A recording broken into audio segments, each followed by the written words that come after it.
Primeiro livro da Bíblia, primeiro capítulo, verso 26. Diz assim a palavra do Senhor: Também disse Deus: façamos o homem à nossa imagem, conforme a nossa semelhança. Tenha ele domínio sobre os peixes do mar, sobre as aves do céu, sobre os animais domésticos, sobre toda a terra e sobre todos os répteis que rastejam pela terra. Criou Deus, pois, o homem à sua imagem. A imagem de Deus o criou, homem e mulher os criou. E Deus os abençoou e lhes disse: sede fecundos, multiplicai-vos, enchei a terra e sujeitai-a, dominai-a sobre os peixes do mar, sobre as aves dos céus e sobre todo animal que rasteja pela terra. E disse Deus ainda: eis que vos tenho dado todas as ervas que dão semente e se acham na superfície de toda a terra, e todas as árvores em que há fruto de que dê semente, isso vos será para mantimento. E a todos os animais da terra, e a todas as aves do céu, e a todos os répteis da terra, em que há fôlego de vida, toda a erva verde lhe será para mantimento, e assim fez. Verso 31, viu Deus tudo quanto fizera, e eis que era muito bom. Houve tarde e manhã o sexto dia. Feche seus olhos, vamos orar. Pai, a tua palavra tão maravilhosa. É tão bom, Senhor, ler um livro que sabe e saber que ele é eterno, que ele não é a palavra de um cientista que amanhã pode descobrir uma outra coisa e mudar de opinião. Um sociólogo, um antropólogo, um homem, um pastor, um político, que quer que seja, Senhor. Mas é a tua palavra. E a tua palavra diz que passarão os céus e a terra, mas as minhas palavras para sempre permanecerão. Obrigado por poder lê-la essa manhã, por poder tê-la. Que o teu Espírito nessa hora venha nos ajudar e transmiti-la ao nosso coração, no íntimo da nossa alma, para que sejamos acrescidos, fortalecidos, robustecidos, ó Deus, pelo teu poder, no nome de Jesus. Amém. Queridos, a palavra que poderíamos usar para essa manhã, o que está na minha mente, o que passou no meu coração, desde anteontem, que eu sabia que estaria com os irmãos essa manhã, compartilhando a palavra, e tenho perguntado a Deus, e ontem, e vários insights nós temos assim pensado, e me deleitei nessa palavra. E hoje também pela manhã, fui dormir pensando, hoje pela manhã acordei cedo, e fui finalizar algumas reflexões que fiz a respeito desse texto. E gostaria de falar sobre satisfação. Satisfação. Estar satisfeito. Ser pleno. Ser completo. Completar-se. Ser suprido. Ser abastecido suficientemente. Satisfação. Alguns chamam de felicidade, mas a palavra que mais me veio à mente foi satisfação.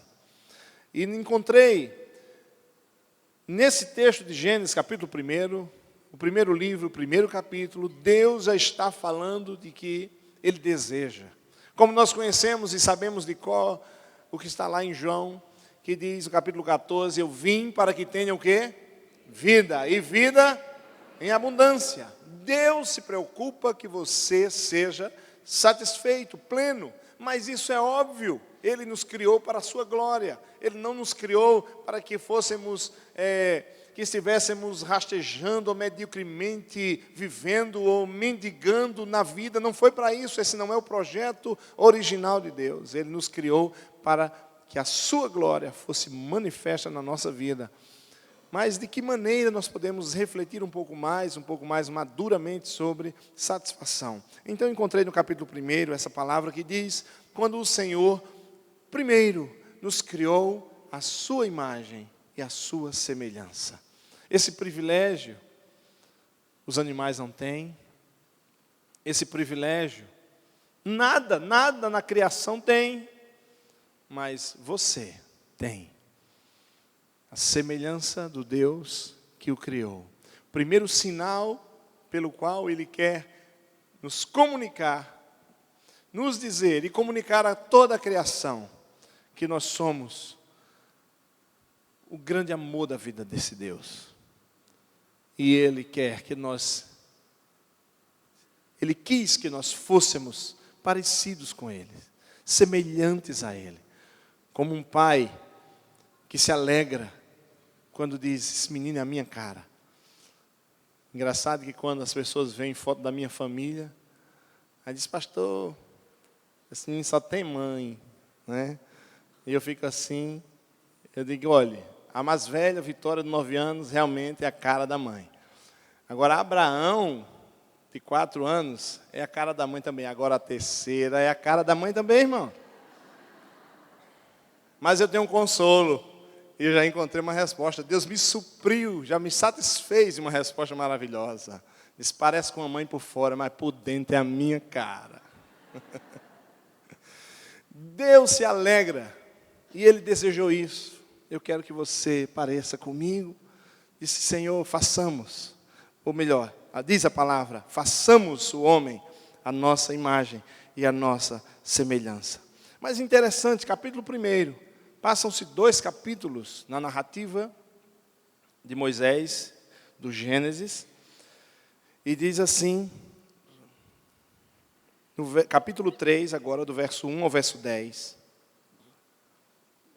nesse contexto de plenitude, o Senhor diz, eu te dou alimento, eu vou te dar semente, tu vai dominar sobre a terra, você vai se multiplicar, você vai encher a terra, meu filho, você parece comigo, você é quem manda nisso aqui, eu fiz esse paraíso para você, como um pai e uma mãe prepara um quarto decorando, prepara as coisinhas lá no berço, prepara tudo, assim eu fiz a criação e disse, meu filho, domine sobre as coisas do seu pai, tome conta da empresa de papai, cuide porque eu fiz tudo e você é o herdeiro. Você é dono de tudo, a palavra aqui no Gênesis capítulo 1, domina. Vou te deixar alimento, árvore, comida, vai ter animais, vai ter tudo. Satisfação. Esse é o projeto de Deus. Capítulo 3, verso 1 diz assim, mas, condição de mudança, algo diferente, adverso. Por isso, na gramática, condição adversativa da palavra mais, contudo, todavia, porém, a serpente. Até agora, quem tinha falado? Deus. Mas, a serpente. Irmão, percebe quando tudo está bem na nossa vida, de repente, mais alguma coisa acontece? Tudo ia tão direitinho, pastor, mas aconteceu aquilo. Estava indo tão bem, mas aconteceu aquilo. A gente ia na estrada, a 100 km por hora, mas tinha um buraco na estrada. Mas a serpente, mais sagaz que todos os animais selváticos que o Senhor Deus tinha feito, disse à mulher, é assim que Deus disse, não comereis de toda árvore do jardim? Respondeu-lhe a mulher, do fruto das árvores do jardim podemos comer, mas do fruto da árvore que está no meio, disse Deus, dele não comereis, nem tocareis nele, para que não morrais. A serpente disse, Deus disse que vocês não podem comer nada. Ele já começou a tentar deturpar o que Deus havia dito. Ah, você pensa que é feliz que tem isso, mas você não pode ter aquilo porque você é crente. Você não pode fazer isso. Você não pode tocar naquilo. É verdade isso? Que a religião de vocês não permite isso? Que a Bíblia condena isso? No mundo tão moderno, vocês parecem tão antigos, tão caretas com essa tal de Bíblia. É verdade, percebe como o discurso pode trocar as palavras, mas o sentido é o mesmo. Mas a serpente, a mais astuta, a mais sagaz de todos os animais que Deus havia criado, diz, é verdade que Deus não deixa vocês comerem nada no jardim? E a mulher argumenta, diz, não. Ele disse que a gente pode comer de todas do jardim, menos exceto, a exceção é para essa árvore que está no centro do jardim, porque se comermos dela, morreremos. Verso 4 diz, então a serpente disse à mulher, claro que não morre, morre não, morre não. Queridos, é interessante que nesse momento a serpente, não sei se você percebe, começa a escavar no coração do ser humano a inconformidade, quando havia satisfação.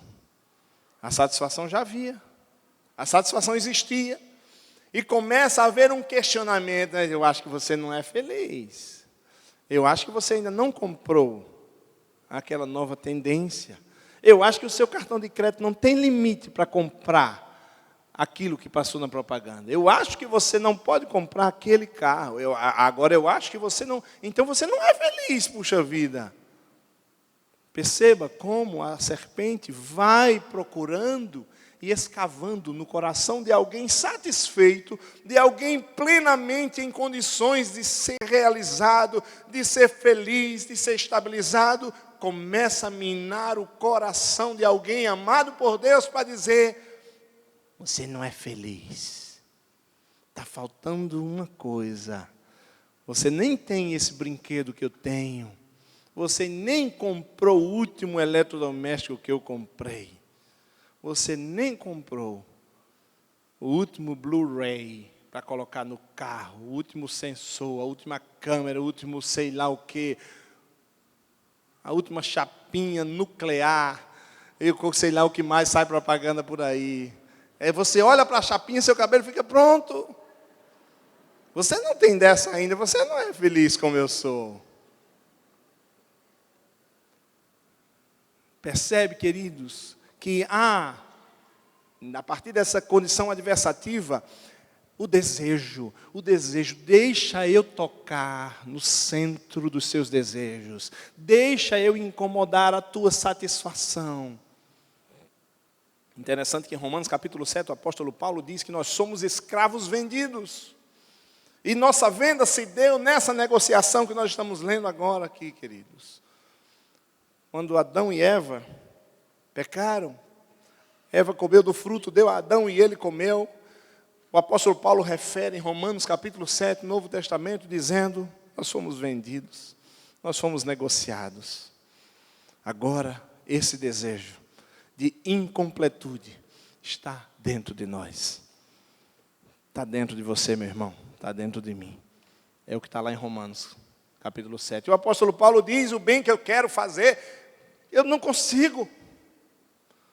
E o mal que eu evito, que eu condeno, que eu me protejo, que eu me blindo, é ele que eu acabo realizando. Miserável homem que sou, quem me livrará do corpo dessa morte, essa coisa que está dentro de mim, que é isso? E o apóstolo Paulo diz, nós fomos escravos. Nós somos escravos, que nós fomos negociados. E nós sabemos nessa negociação, sem querer ser denso, na própria leitura, como nós sabemos da história, Eva come do fruto, é fisgada pela tentação da serpente e compartilha com Adão. É interessante perceber, queridos, que no mundo em que nós vivemos, a insatisfação é algo tão presente, e essa insatisfação, às vezes, é mascarada por motivação, por conquista, por competição, por sucesso e até por bênção. Por quê, pastor? Porque Deus há de suprir em nós cada uma das nossas necessidades. Tudo, absolutamente tudo o que você precisa, o Senhor diz que não deixará faltar. Mas por que tanta gente inconformada? Tanta gente insatisfeita? Tanta gente inquieta? Tanta gente angustiada? Tanta gente sofrendo. Eu pedi que o irmão Jocélio cantasse essas duas músicas, porque eu vou me concentrar do meio para o fim da nossa reflexão, em que está firmada a sua fé. O que é que alegra o teu coração? O que é que alegra o meu coração? A nossa vida está centralizada em quê? Nós estamos buscando o quê? Nós fazemos parte de uma igreja, de uma congregação, de uma comunidade, que viemos aqui dizer esse Deus que o amamos, que Ele é tudo na nossa vida. E como um dia disse uma serva dele, Senhor, mesmo que não existisse a tal da salvação, eu continuaria te seguindo, porque não há ninguém como o Senhor. Eu continuaria te servindo porque eu te amo, é por amor que eu te sigo, não te sigo para receber presentes, não te sigo para conseguir milagres, não te sigo para conseguir cura. Não é para isso, não é por isso que eu estou na igreja essa manhã. Eu estou aqui, Jesus, para dizer que te amo. E, amados, eu tenho certeza que no mundo de hoje, tanta gente, eu estava ouvindo uma mensagem de Augusto Cury, e também fiquei impressionado, agora me ocorreu isso, em que ele disse que no processo pedagógico, desde a criança, nós temos inúmeros problemas na construção do ser. Nós construímos tudo, a tecnologia, a ciência, mas nós estamos nos esquecendo de edificar. O apóstolo Pedro fala, capítulo 2, a partir do verso 5, 6 até o 11, diz que nós somos pedras vivas. O apóstolo Paulo diz em Efésios capítulo 4 que nós somos um edifício. E eu ouvindo essa mensagem do Augusto Cury, ele diz que nós estamos construindo tantas coisas, mas estamos nos esquecendo de nos construir, de ter a nossa casa edificada sobre a rocha. E é por isso que o homem cresce tanto em ciência e em tecnologia. E diante de todos os seus controles remotos, todas as velocidades das suas bandas largas, existem pessoas infelizes, não realizadas, insatisfeitas, querendo morrer, porque tem tudo fora de si, mas esqueceram do seu interior, da sua alma. A minha fé e o meu amor estão firmados no Senhor.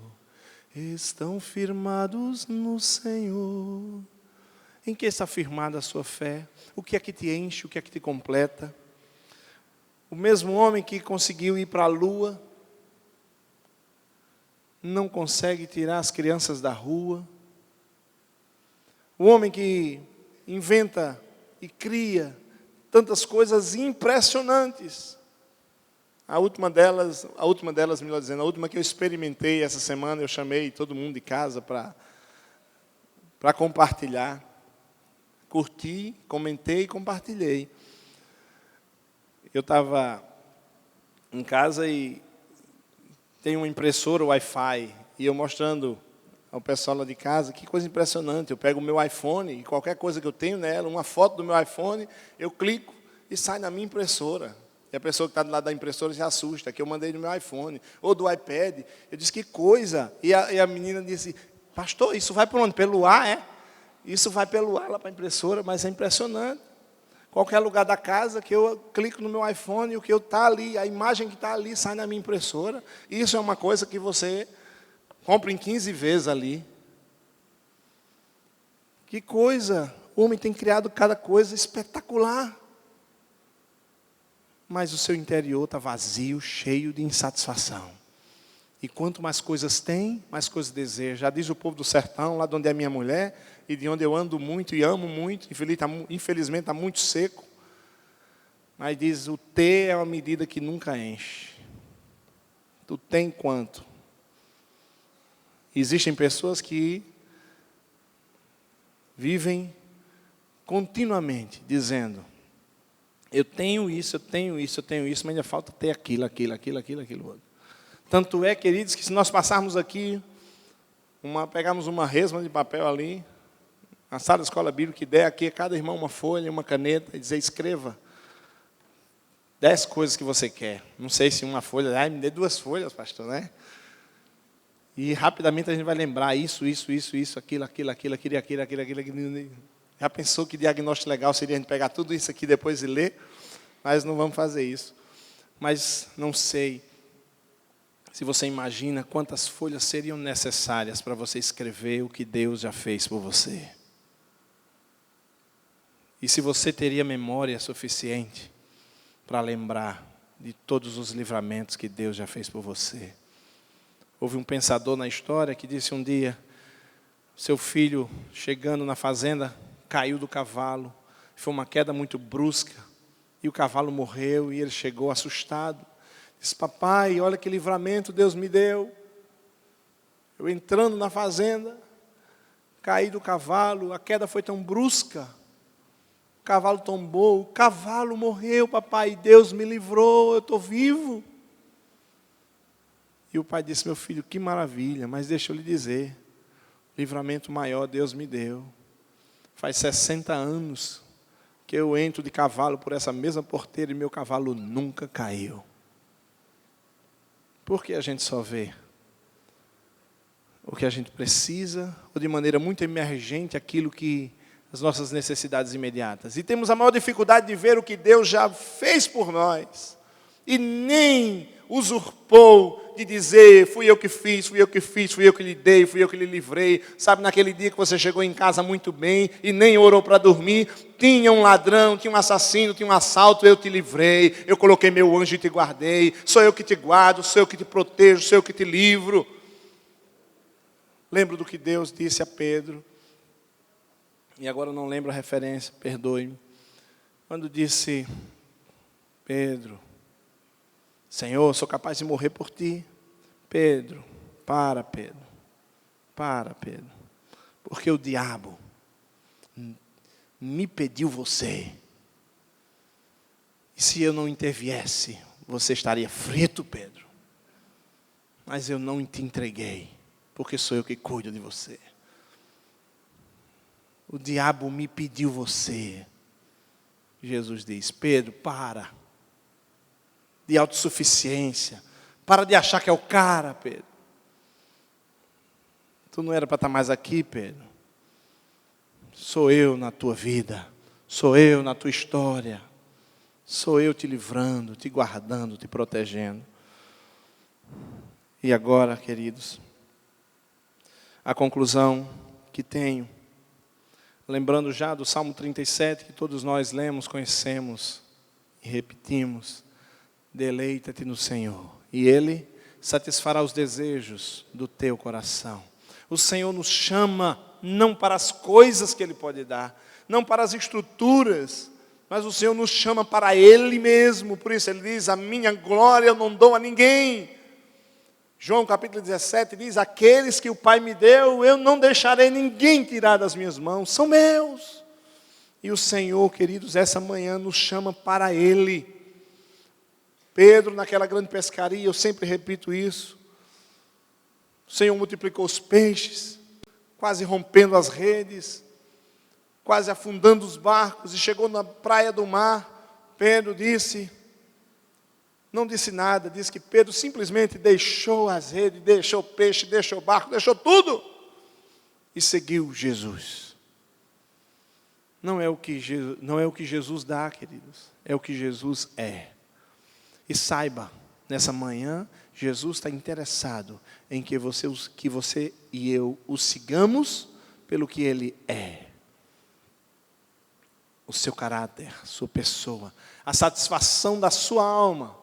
Queridos, hoje tem tanta gente angustiada, e com todo o meu respeito, imagina, isso é uma coisa humana, e diz que é o mal do século. Depressão, pânico, sofrimento. Queridos, eu tenho certeza que esse não é o plano de Deus para a vida de ninguém. Mas não acho que quem está passando isso é simplesmente porque ora pouco. Simplesmente não há nada simplesmente de alguém que está passando por uma situação dessa. Mas eu sei,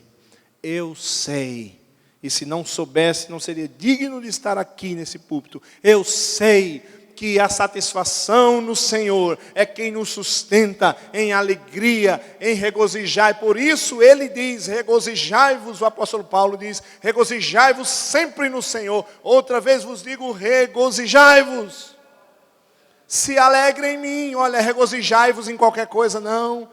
Se alegrem em mim. Irmãos, presta atenção, a gente lê o versículo e no automático da nossa mente vem pensando, se alegra, Deus está mandando se alegrar. Não é isso o texto está dizendo. O texto está dizendo, se alegre na minha pessoa, se alegre em mim, ancore a sua esperança em mim. Eu sou teu porto seguro, te sustenta em mim, amarra as tuas cordas em mim, e elas não vão arrebentar, porque eu te sustento com a minha destra fiel. Alegrai-vos no Senhor e na força do seu poder. Alegrem-se no Senhor. Essa é a diferença, querido. O mundo dá muitas alegrias por aí. Ontem à noite, muita gente que não acordou ainda uma hora dessa, estava se alegrando. Não vamos ser hipócritas, estava se alegrando. Agora, às custas de quê? Se alegrando em quê e se alegrando em quem? O Senhor não nos chama a nos alegrar, nos enebriar com qualquer coisa. Ele nos chama a nos alegrarmos nele. Alegrai-vos no Senhor. Sabe por que Ele nos chama? Porque a alegria é uma grande mola propulsora de vida. Tenha certeza disso. Antigamente, e por muito tempo, o diabo arrastou muita gente para o caos, porque sinal de espiritualidade era alguém carrancudo, de cara feia, que não sorria. Eu tenho uma parte da minha família que não mora aqui em João Pessoa, mas alguém muito nesse perfil. E quando os irmãos estavam rindo, brincando, ele disse, olha a brecha do diabo, olha a brecha do diabo. Ficava gritando no meio da casa, olha a brecha do diabo. Irmãos, que conversa diabólica é essa? Que o crente tem que ser carrancudo e cara feia, é moral, negócio de rir, olha o diabo, olha o diabo. O diabo está na cara feia muitas vezes, e foi o diabo que botou essa cara feia mesmo. E o Senhor diz, alegrai-vos, meu filho. Eu não sei quem aqui é pai e mãe, sei que temos muitos pais e mães, mas não sei qual desses pais se alegra em ver seu filho chorando, carrancudo de cara feia. Mas quando o filho dá aquela risada profundamente espontânea, qual é o pai que não sorri junto? O Senhor diz, João capítulo 15, quando ele está falando das videiras e dos ramos, ele diz, para que a tua alegria seja completa, para que a tua alegria seja plena, meu filho, para que seja exaurido, completado tudo que eu quero para a tua vida. Vem, te alegra em mim, busca em mim, descansa em mim. Queridos, Filipenses capítulo 4, nós vamos terminar agora, eu queria só ler esse texto.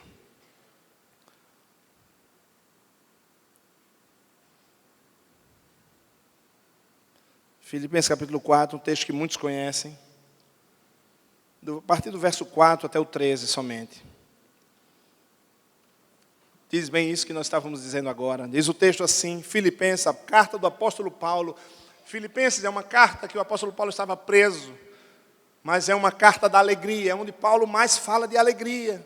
É a carta aos Filipenses, ele estava preso, mas disse, gente, se alegra aí comigo. E ele começa o verso 4 dizendo assim, regozijai-vos sempre no Senhor. Termina aí? Não, outra vez digo, regozijai-vos. Seja a vossa moderação, equilíbrio, conhecida de todos os homens. Perto está o Senhor, Deus está perto. Deus está te vendo, Deus está cuidando de você. Verso 6, não andeis ansiosos por nada, por coisa alguma, por coisíssima nenhuma. Antes, primeiramente, em tudo, sejam os vossos pedidos, tudo que você quiser, filho, seja conhecido diante de mim, diante do Pai, pela oração, com súplicas, e súplicas com ações de graça. Verso 6 diz assim, quando a gente quer alguma coisa e pede a Deus, verso 7, e a paz de Deus, que excede todo entendimento, guardará os vossos corações e os vossos pensamentos em Cristo Jesus. Quanto ao mais, irmãos, tudo que é verdadeiro, tudo que é honesto, tudo que é justo, tudo que é puro, tudo que é amável, tudo que é de boa fama, se há alguma virtude, se há algum louvor, nisso pensai. O que também aprendeste e recebeste, ouviste e vistes em mim, isso praticai, e o Deus de paz será convosco. Verso 10, ora, muito me regozijo no Senhor, por ter-lhes finalmente renovado o vosso cuidado para comigo, do qual na verdade andáveis, lembrados, mas vos faltava oportunidade. Alegrai-vos no Senhor, o Senhor nos convida a nos alegrarmos nele. Nele, somente nele. porque é dele que vem a nossa satisfação. Não se iluda, não nos iludamos, irmãos, que o que falta na sua vida nessa hora, às 10 horas e 23 minutos, o que você acha que falta na sua vida, se você colocar Deus, Ele responderá aos anseios e satisfará a tua alma. Grandes pregadores e filósofos já disseram e repetiram essa frase. Diz que o homem tem no seu coração, na sua alma, um buraco, um vazio do tamanho de Deus. E por isso mesmo é que vive colocando tudo dentro desse vazio e não completa. Porque nada tem o tamanho de Deus. E aquilo que é do tamanho de Deus só poderá ser suprido com o próprio Deus. Então, queridos, desafie você mesmo essa manhã a ver o que é que te insatisfaz nessa vida. As demandas, as angústias, as vontades, as sedes, as paixões, coloca tudo isso diante de Deus. Diz como Isaías: Senhor, está aqui. Sou um homem de lábios impuros, vivo no meio de um povo de impuros lábios. Cura-me, sara-me, satisfaz a minha alma. Por isso eu cantei, pedi que toda a igreja cantasse. Em nada ponho a minha fé, senão na graça de Jesus. E o apóstolo Paulo disse: se tenho que me gloriar em alguma coisa, que eu me glorie na cruz de Cristo. Nela está a nossa vitória. E que o Senhor nos abençoe. No nome de Jesus.